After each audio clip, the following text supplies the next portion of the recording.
We have records, but are these records correct? That's what we are looking at. Mr. Speaker, I think the minister is misleading this House. EACC doesn't take away the responsibility of him as a minister. The fact that EACC are handling those files, it doesn't make that he should take actions on his officers from his ministry who wired the money. He doesn't have to wait the report from the EACC. He remains the minister in charge of education in this country, and he must take action regardless of what the EACC will do. So you should not mislead this House, Honorable Speaker.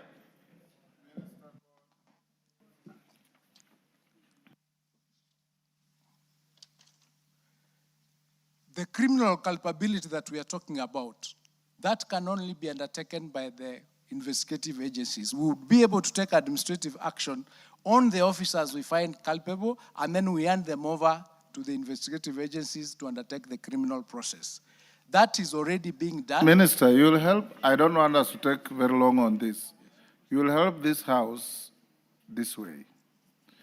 You have officers of your ministry in each and every county who have a duty to keep and update records of schools continuously and furnish to your ministry. That money, public resources have been wired to non-existent schools for non-existent students. How many of your officers have you interdicted for doing this criminal act? Once we get that, then the committee will follow up with you to deal with these issues.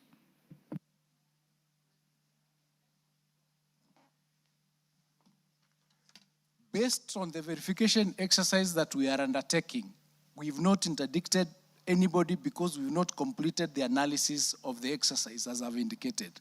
We've completed the data collection, which is what I presented here. And once we complete the exercise, we will then be able to take action. It is at that stage where we are analyzing the data that we've collected in order for it to inform us who is involved, which bank accounts, which institutions, which individuals, which officers, which sub-county, so that we can then take action against them. We can't take action against anybody based on the data that we have now because we've not concluded the exercise. That is the reason, Mr. Speaker. Yes, Millie. Mr. Speaker, the CS is disappointing me, being an alumni of the same primary school as myself, Homa Bay Primary School. Mr. Speaker, from what the CS is saying, honestly, that does not take even 2 days. So if there are things that are going wrong, and if there's one problem that we have been facing as a country, is the issue of corruption. And we have been told that we have actually identified where there are corrupt practices. Why would we be taking so long telling us that we are trying to trace here and there? You have found that there is a school, non-existent school, and somebody has paid to a non-existent school. Can I come to your office and tell you who paid to that school? It's as simple as that. Just pinpoint who paid that non-existent school and throw them out of the office. It's as simple as that. It's as simple as ABC. Minister, let him finish this round, then we take a few more. Mr. Speaker, Yes. I had difficulties making that decision because the exercise is not complete. I have indicated here that there are another 934 schools that have not submitted their data. So we wanted to have this as a complete exercise, prepare a complete report, including what action we have taken. Where we think there's a crime committed, we would then forward it to the investigative agencies to undertake. It would have been premature for me to take action against officers before I confirm for sure that this is the position or this is the offense that they have committed. We are all of us taking this exercise in order to take action at the end of the exercise. That's the reason why. Yes, I'll take 3 here, then we close. Rachel Nyamai. Thank you, Honorable Speaker. Honorable Speaker, I am equally disappointed, just the way the Honorable Millie Odhiambo is, because the Cabinet Secretary, who I believe is very knowledgeable, is telling us that 1.1 He is a billion. lawyer of very good repute, by the way. I don't know why he's doing this. Yeah, very true. So, Mr. Speaker, it is worrying to be told that 1.1 billion was released in favor of numbers or students that do not exist. Mr. Speaker, he also tells us that 934 schools have benefited from money and he is not able to verify. Mr. Speaker, there is a problem. I think it's a huge cartel that ensures that information is not provided. If it is provided, it is not provided within the right time, and that even the cabinet secretary himself could be having a lot of problems below him, at the director level, at the county level, at the sub-county level, at the, which is the other level? Zonal level. So there must be a problem. And 934 schools, Honorable Speaker, is not 9 schools. It means that there is a problem of failure to provide information. These people are not providing information, have a name, have an identity card, they are known where they belong to, their counties are known, their sub-counties are known, their wards are known, and they can be arrested. It is happening in other ministries. Why not in the Ministry of Education? Owen Bayer. Honorable Speaker, I want to say this, yeah. Don't say, ask the minister. I want to ask the minister. Yes. You know, you need to take action not only on teachers. That ministry, there are people who have overstayed in certain positions that will forever guard the information. Yourself and the PS are new there. There are people who are very strong roots, deep roots, and they will protect their system so that they continue to eat the money in that ministry.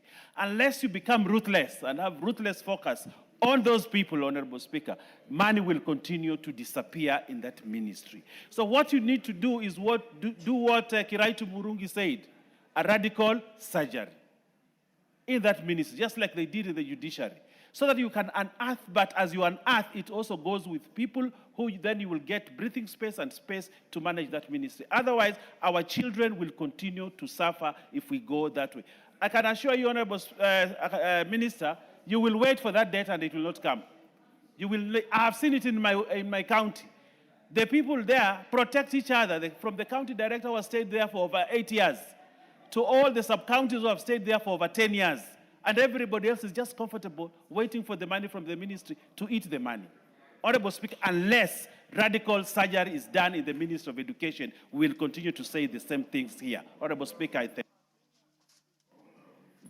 Thank you, Honorable Speaker. As we join this, the Cabinet Secretary must be aware that, as Bayer said, the ministry is full of cartels. For example, there is a deliberate process to understate the number of learners in some schools and inflate in others. How is it done, Honorable Speaker? They deliberately refuse to admit them or register them in NEMIS as it is now, on very spurious reasons, non-existent reasons at all. For example, I can tell you, Honorable Speaker, and I want to tell the Cabinet Secretary, that in Funyula constituency, we could be having about 25% of the children in school who are not registered in the ministry records and they do not get that capitation. What is he going to do to clean up the ministry to ensure there is fairness in distribution of the resources available? Thank you. Russell. Thank you very much, Honorable Speaker. Honorable Speaker, listening to the CS here, I am really concerned because today there's more supervision of education in our counties and sub-counties. What didn't exist maybe during your time or my time. We have curriculum support officers, quality assurance, all the way to the divisions.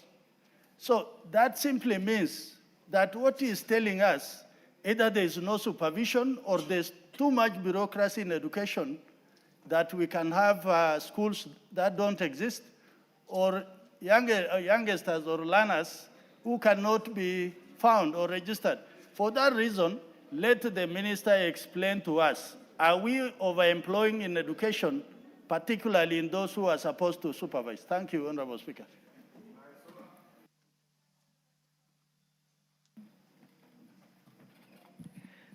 Mr. Speaker, I had requested your indulgence on a different question.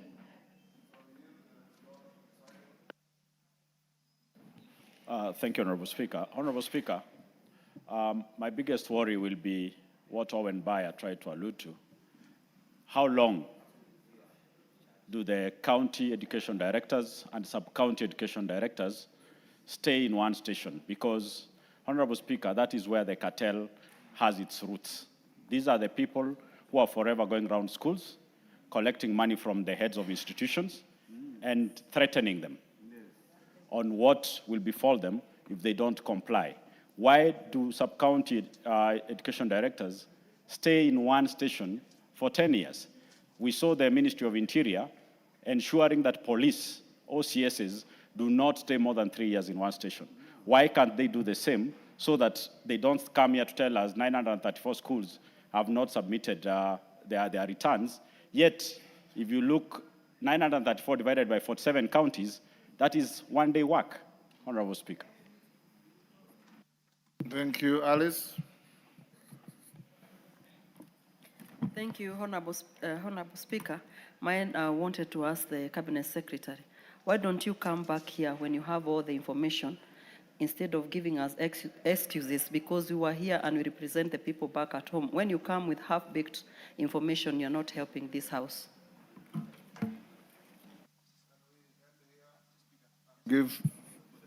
Yes, Didmas, what is it? Thank you, Mr. Speaker. I think all I want to ask the minister is that since when I was a small child, there are very many circulars and directives that have been issued by the Minister for Education to date.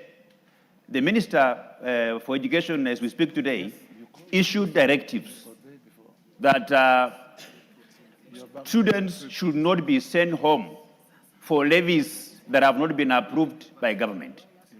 Most importantly, things like lunch fees and the very many other auxiliary fees that are not important. The minister has said that schools should not send these children away.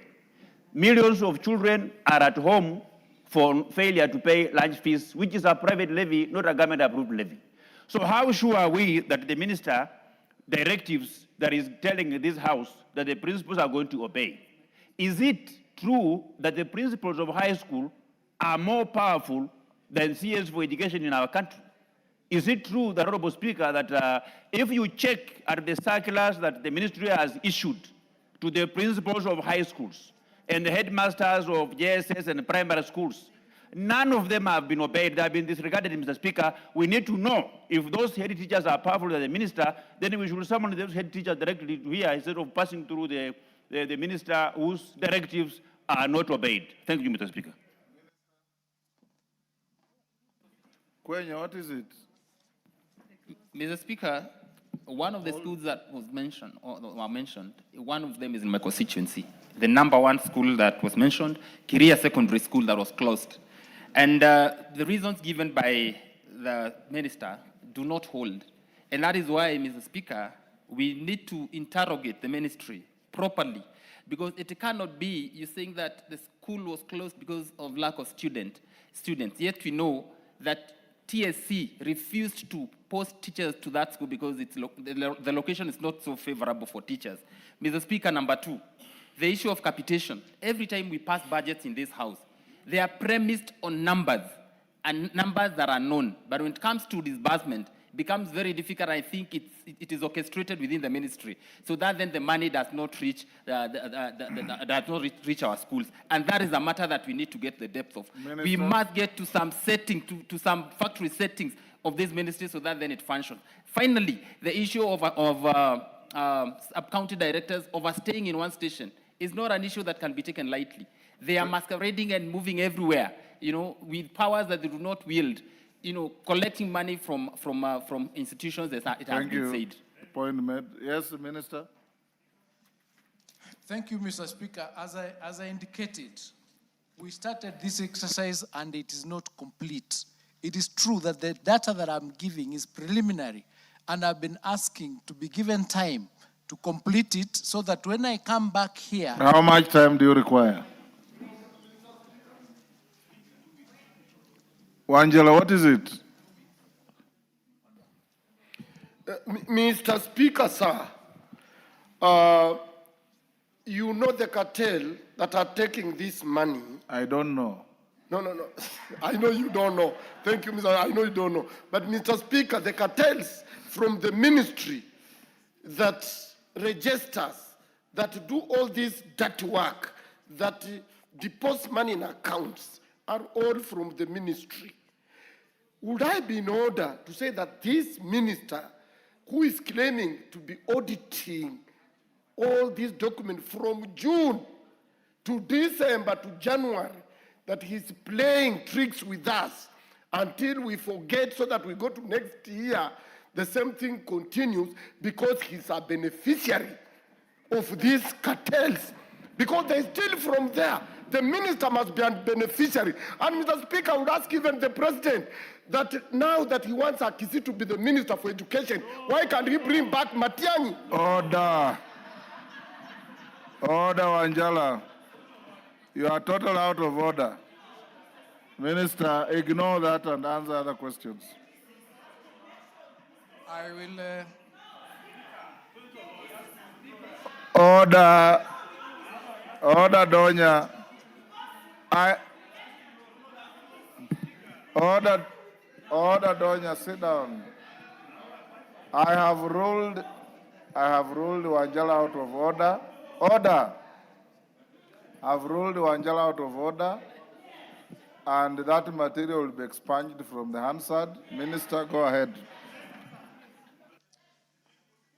Thank you, Mr. Speaker. For the record, this exercise of verification, we started exactly 2 months ago, on the 5th of September 2025, not June. And it is unfair to make a claim, and I've asked, give me time, I give you a report and the action that I've taken. I cannot, for example, in the middle of the verification, sack people from the office because they will litigate. It is important for us. How much time do you require, Minister? We want I'll give you the time you we require. want to ask for exactly 2 months because we are undertaking exams that will end on 21st. Then I come back here with the report. And this is not something that started in September. It is something that has been going on in this country for a long time. So we need to make sure that we are solving it once and for all. Minister, as you'll order members, Minister, you can feel the mood of the House. And I did tell you, I know you are new in the ministry, and it's common knowledge that there are quite a number of underhand transactions that go on in that ministry. Please do the following. Realign your representation at every level. Use ICT to keep accurate data. A child who goes to Standard 1, from your computer, you should know next year is in Standard 2, 3, 4, because those records don't need to be relayed by somebody getting onto a train from Mombasa to bring to the ministry. They can wire them to you. And when you are releasing money to schools, you have records which schools you registered, which schools you have posted head teachers, which schools have bank accounts, you can verify from the accounts. How do you wire money to a school that does not exist to an account that you don't recognize or you don't have? Those are some of the questions. We'll give you time to finish verification, but you must satisfy the country that as a minister, you are a custodian of public good to protect public resources and see our schools run properly. And, you know, great men must bring change and leave legacies. Don't sit in that ministry and have it business as usual. And this House will support you if you have positive, radical changes to change the ministry. Raisula, we are finished with that. Naisula had something different. Thank you, Mr. Speaker, and thank you for that direction. I had some questions on the prolonged university lecturer strike, and I noticed that this afternoon it has been resolved. I have other questions that I will not I now. won't allow you now. Not now. Yes. I was just going to say, Mr. Speaker, that I will redraft them because one of the questions was the issue of what it is being done to be resolved. And since it has been resolved, just to make sure that this issue does not recur, it will be important that then I'll still ask the questions maybe next week so that the CS can give a brief to the nation on a number of other questions that I had. Thank you, Mr. Speaker. Thank you. Basil, what is it? Speaker, my question is about the fate of interns. We have 20,000 interns whose contract is coming to an end in December. So what is the ministry planning to do? Do they intend to absorb them in permanent and pensionable terms? Thank Minister, interns, do you have any program for interns? My phone is bursting with messages. There is a program for interns whose contract is coming to an end in December 2025. And one of the available options, unless we get resources from National Treasury in order for us to be able to confirm them, is to extend their contracts. Okay. Thank you. You are released. Bring in the Minister for Health. Thank you, Mr. Speaker. Owen Baya, you are the one who has asked me to manage time. Yes.